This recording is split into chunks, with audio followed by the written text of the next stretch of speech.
Sekarang izinkan saya memaparkan mekanisme yang akan mulai tahun 2024. Ya, tentunya rekrutmen tahun 2023 akan berlangsung dan kami memberikan kesempatan kepada Pemda untuk mengajukan formasi sebanyak-banyaknya. Tetapi kami menyadari kalaupun itu belum mencukupi, kami membutuhkan mekanisme tahun depan untuk benar-benar menyelesaikan isu guru honorer ini secara permanen. Eh, Pertama, mungkin slide berikutnya mengulang sedikit mengenai apa sih alasan kenapa terus ada permasalahan guru honorer ini. Ini ada 3 alasan utama. Yang pertama adalah guru itu adalah pekerja di dalam sekolah-sekolah kita yang bisa saja kapan saja pindah, bisa saja berhenti, pensiun, ataupun meninggal sewaktu-waktu.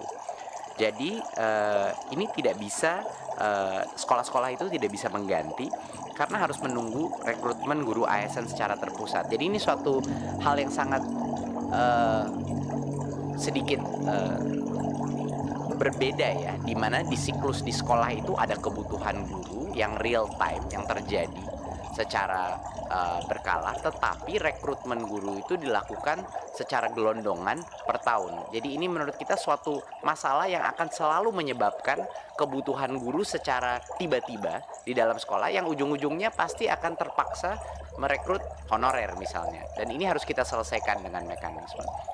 Permasalahan kedua adalah perekrutan ini dilakukan secara terpusat karena adanya kekhawatiran bahwa jumlah dan kompetensi guru itu tidak sesuai kebutuhan. Dan sebenarnya kalau kita sudah punya data dari setiap sekolah, seharusnya yang mengerti kebutuhan rekrutmen itu harusnya kembali lagi kepada sekolah. Mereka yang membutuhkan, dan tentunya pemerintah pusat dan Pemda bisa mengawasi berdasarkan jumlah murid dan jumlah kapasitas berapa sih sebenarnya guru yang dibutuhkan di masing-masing sekolah. Nah, karena perekrutan ini dilakukan pusat, makanya terjadi siklus-siklus yang tidak sinkron dengan masing-masing sekolah. Dan permasalahan ketiga tentunya yang sudah kita alami beberapa kali adalah Pemda tidak mengajukan formasi guru ASN yang sesuai dengan kebutuhan yang data dari pusat gitu, dari jumlah murid, data dari Dapodik, karena berbagai macam alasan. Jadi ketiga permasalahan ini mendorong pemerintah pusat untuk mencari solusi, dan alhamdulillah setelah kira-kira 6 bulan diskusi bolak-balik di antara 4 kementerian, Kemendikbudristek, Kemenq, Kemdagri, dan Kemenpan-RB, kami akhirnya sudah merucut kepada suatu solusi. Harapannya ini menjadi solusi permanen yang akan diimplementasi di tahun 2024. Ada 3 pilar daripada solusi permanen ini.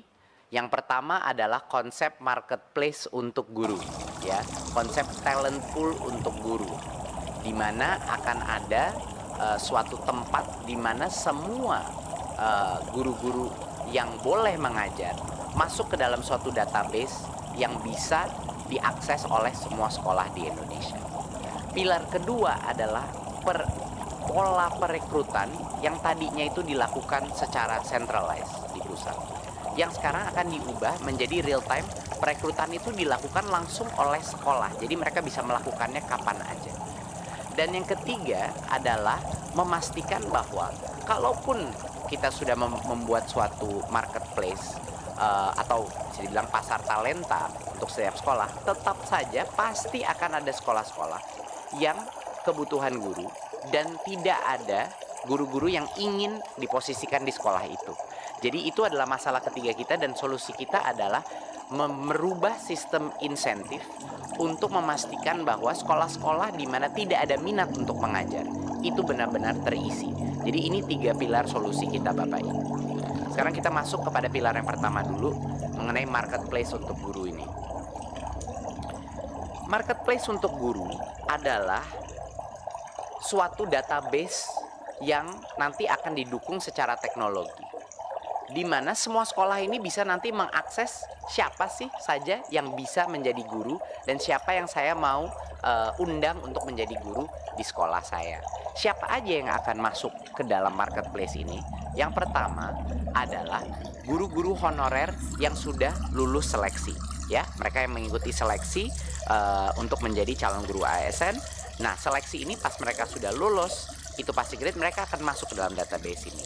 Yang kedua yang akan masuk marketplace ini, pool talenta ini adalah lulusan PPG Prajabatan. Ini guru-guru baru yang sudah lulus PPG, dan mereka akan juga masuk ke dalam marketplace terintegrasi ini, ya. Dan juga semua guru honorer yang lulus seleksi dan lulusan PPG Prajabatan ini bisa mendaftarkan diri dalam marketplace, dan kita tahu bahwa karena kriterianya sudah ketat, semua guru atau calon guru yang masuk ke dalam marketplace ini sudah berhak untuk mengajar, ya, di sekolah-sekolah kita. Nah, jadi calon guru ini lebih fleksibel untuk mendaftar dan memilih lokasi mengajar tanpa harus menunggu lagi proses perekrutan secara terpusat, ya. Jadi ini real time, benar-benar kita mengikuti kebutuhan masing-masing sekolah di daerah. Berikut, sekarang kita bahas proses perekrutannya sendiri yang akan berubah. Yang pertama, langkah pertama adalah anggaran gaji dan tunjangan guru ASN yang sekarang itu ada di Pemda. Ini dialihkan langsung ke sekolah. Jadi sama persis seperti anggaran dana BOS. Kami akan mentransfer anggaran ini kepada sekolah langsung, rekening sekolah, dan itu hanya boleh digunakan untuk perekrutan guru yang ada di dalam talent pool tadi, yang ada di marketplace guru tadi. Jadi memang dikunci penggunaan dana itu hanya untuk yang memang benar-benar boleh menjadi guru. Dan yang kedua adalah sekolah sekarang bisa merekrut guru ASN kapan saja, tidak perlu menunggu siklus perekrutan. Kapan saja mereka bisa merekrut, menawarkan posisi mereka, asal itu mengikuti formasi yang saat ini ditentukan oleh, yang kedepannya tahun 2024 akan ditentukan oleh pemerintah pusat berdasarkan semua data dari Dapodik dan data source lainnya, ya. Tapi ini bersifat dinamis, setiap tahun tergantung, kalau jumlah siswa berubah, formasi akan berubah dan selainnya. Jadi ini perubahan yang cukup besar, seperti yang kami sudah bilang dalam beberapa raker sebelumnya. Kalau memang kita menyadari bahwa formasi dari daerah tidak akan mencukupi penutupi kebutuhan guru kita, formasi itu pun sekarang rencananya akan ditentukan oleh pusat berdasarkan data Dapodik, ya, dan data-data lain, ya. Step ketiga adalah langsung setelah semua talenta pool itu sudah jadi dan sekolah bisa mengakses, anggaran sudah ditransfer ke sekolah, perekrutan itu dilakukan melalui platform teknologi ini. Jadi setiap sekolah, setiap kepala sekolah bisa memastikan untuk merekrut guru yang berkompetensi, dan ini dikunci. Sekali lagi, ini yang penting, kita kan mau mengatasi masalah honorer ini secara permanen, Bapak Ibu. Artinya dana yang ditransfer ke sekolah itu hanya boleh diberikan kepada calon-calon guru yang ada di dalam database tersebut. Di luar itu tidak boleh dilakukan transfer.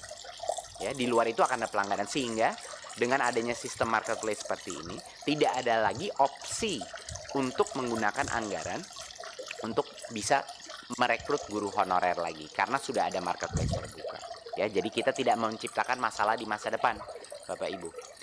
Nah, dan kalau seorang calon guru tadi, misalnya guru yang lolos passing grade, ya, sudah direkrut oleh sekolah, confirm, maka otomatis dia akan diangkat sebagai ASN, otomatis menjadi P3K. Ya, jadi ini mekanisme yang sangat efisien gitu pada saat ada posisi terbuka.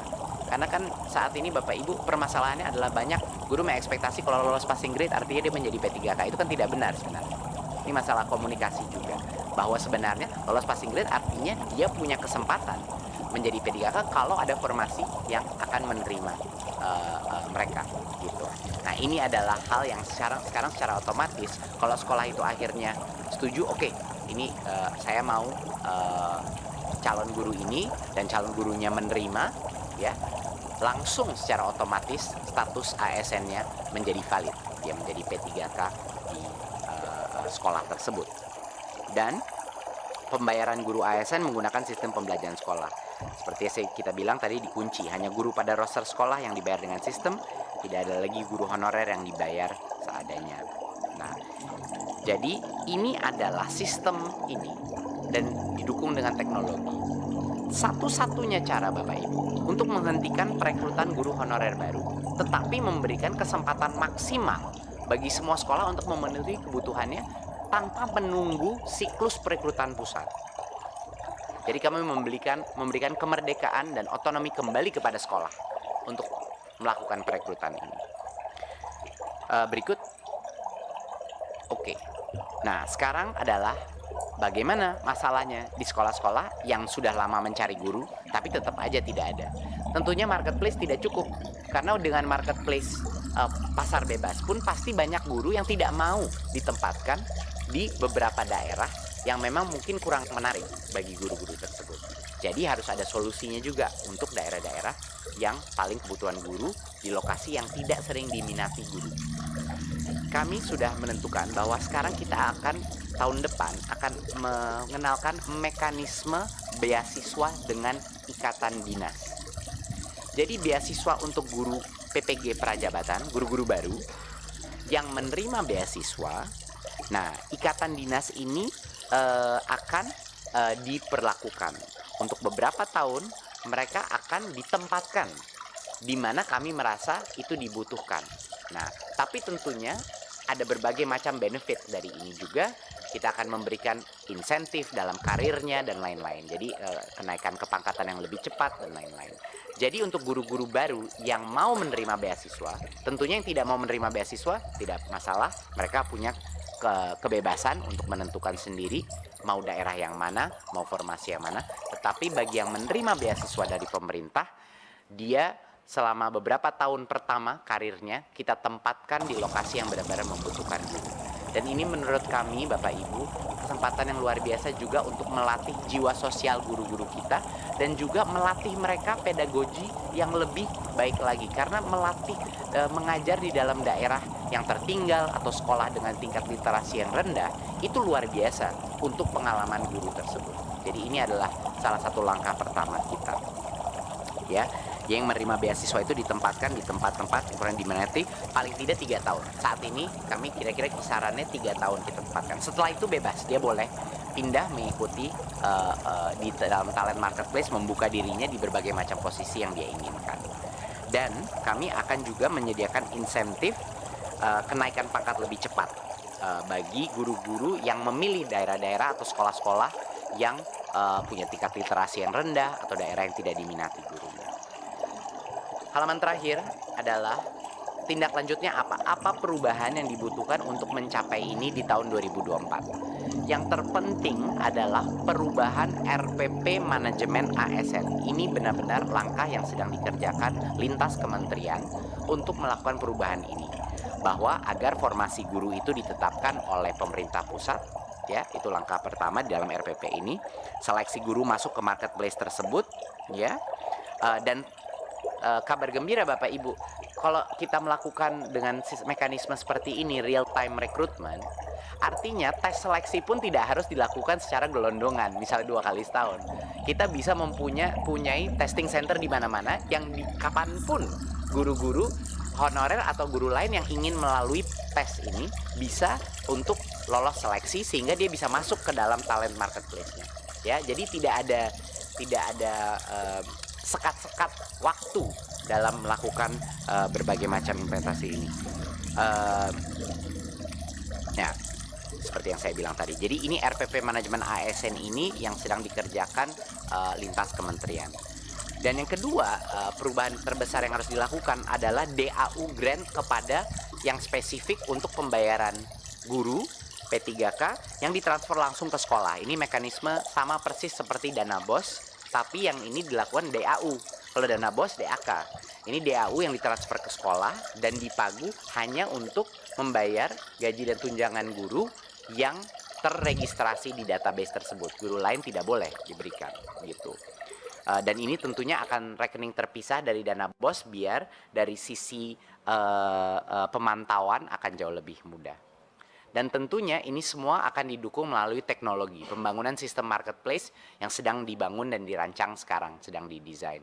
Ya, Saya rasa itu yang bisa saya sampaikan, bagaimana mencapai ini butuh waktu sangat lama, 6 sampai 8 bulan kami memperdebatkan dan mencari solusi dengan berbagai kementerian, dan tidak mungkin akan bisa tercapai kalau tanpa dukungan 3 kementerian lainnya tadi. Jadi saya ingin mengucapkan apresiasi saya kepada 3 kementerian yang benar-benar mendukung dan berpikir terbuka bagaimana bisa menuntaskan permasalahan ini. Tanpa 3 kementerian itu tidak mungkin kita bisa mencapai kesepakatan ini, untuk maju ke depan. Terima kasih, sekian dari saya. Wassalamualaikum warahmatullahi wabarakatuh.